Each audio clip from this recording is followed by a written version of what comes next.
Okay, Chris. We just talk us through your thoughts about the new Lancashire season.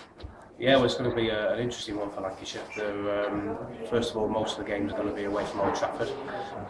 Having turned the square round in the winter, 5 games will be at Liverpool, another one at Southport and one at Blackpool, and then the last one at Old Trafford at the end of the season.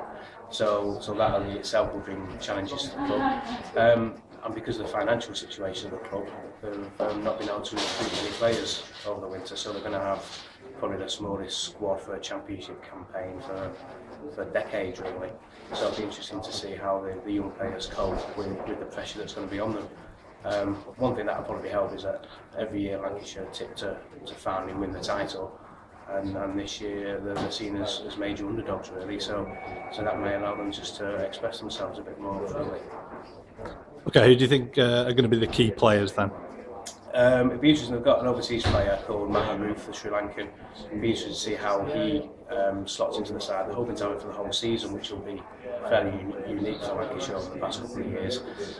He's a quality international player. He's a world-class bowler, so he could be just the missing link they need. The problem they've got though is that they've struggled for runs at the top of the order the past couple of years, and with no overseas batsmen like Chanderpaul or Ashwell Prince like they had last year, they're going to have someone to step up. So a key player for me this year will be Paul Horton, because he's got the quality. He's shown that 2 or 3 years ago.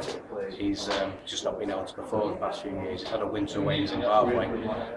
He says his game's in fine fettle, so a lot of responsibility will be on him opening the batting this year.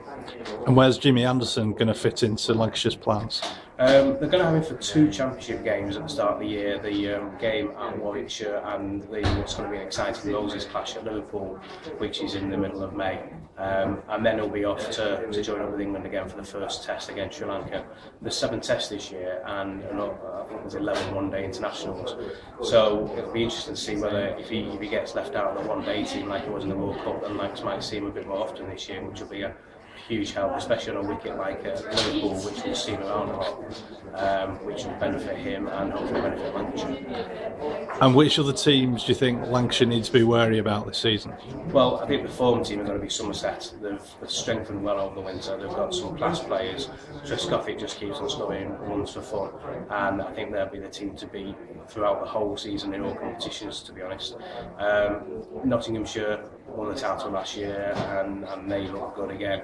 And I'm afraid to say Yorkshire could be up there chasing for the title as well, depending on international call-ups for them. Okay, finally then, just a prediction for Lancashire's season in all competitions.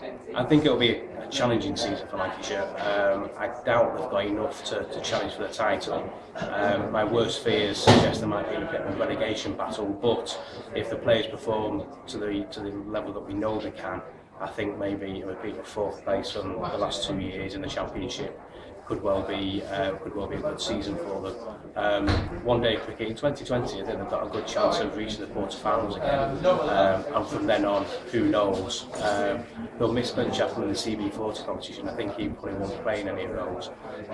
So they need to get off a good start, because last year in the tournament they lost a few and the competition was over before it really begun for them, really. I'd say best chance of a trophy would be in the 2020 competition.